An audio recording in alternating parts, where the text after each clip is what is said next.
Là, c'est potos, c'est Pichon, on se retrouve pour une vidéo. Donc, la vidéo commence, n'hésite pas à liker, t'abonner, partager.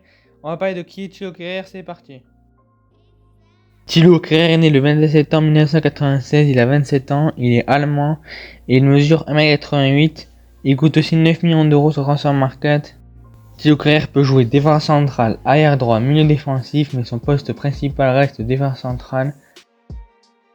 Kehrer est aussi passé par Tübingen en Allemagne, Röttingen en Allemagne, Stuttgart une saison en U17. Il est passé aussi par Schalke 04 en U17-19 et équipe première en 2015-2016 jusqu'à 2018-2019. Il est aussi passé au Paris Saint-Germain pour un montant de 37 millions d'euros où tous les clubs s'arrachaient sa venue.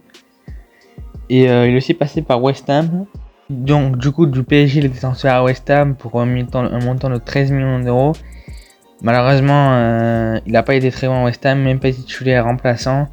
Maintenant dans l'Euro pour combien de millions d'euros il va rejoindre Monaco, pour combien d'argent, on va voir ça tout de suite. Thilo Kehrer va rejoindre Monaco pour un prépayant de 500 000 euros, son achat est fixé à 11 millions d'euros, visite médicale professeur Rémy, donc ça c'était hier. Il a rejoint Monaco ce matin. Et du coup pour moi je dirais pas que c'est un très joli coup, mais on a besoin de défenseurs pour pallier les départs de Salisu et Singo à la CAN.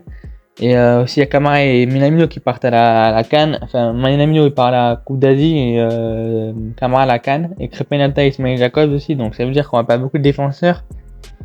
Donc il va falloir espérer que ce transfert marche pas mal et qu'il arrive à faire oublier Singo et Salisu, mais c'est compliqué pour moi, donc je suis pas convaincu par ce transfert, car à West Ham il n'a pas été un titulaire, il a été un remplaçant.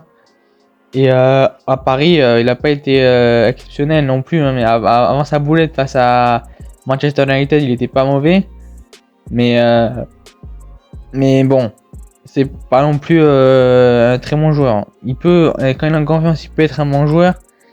Il peut être pas mal, il peut être bon, il peut être décisif des fois même, mais il faut qu'il soit en confiance. Et il n'a pas été très bon à Paris, à Monaco, à Schalke il était bon à Schalke, mais c'était il y a longtemps maintenant. Est-ce qu'il va réussir à retrouver son niveau? Je sais pas. Et le problème pour moi c'est qu'en fait il va rejoindre un club qui a besoin de résultats. Donc on va voir s'il va rejoindre, enfin s'il va réussir à s'acclimater à temps. Voilà. Donc sur c'était Pichon les gars, je vous laisse avec le générique de fin. Ciao les potes. Et sur ce, n'hésitez pas à vous abonner, à liker et partager, c'est important. Ciao les potes.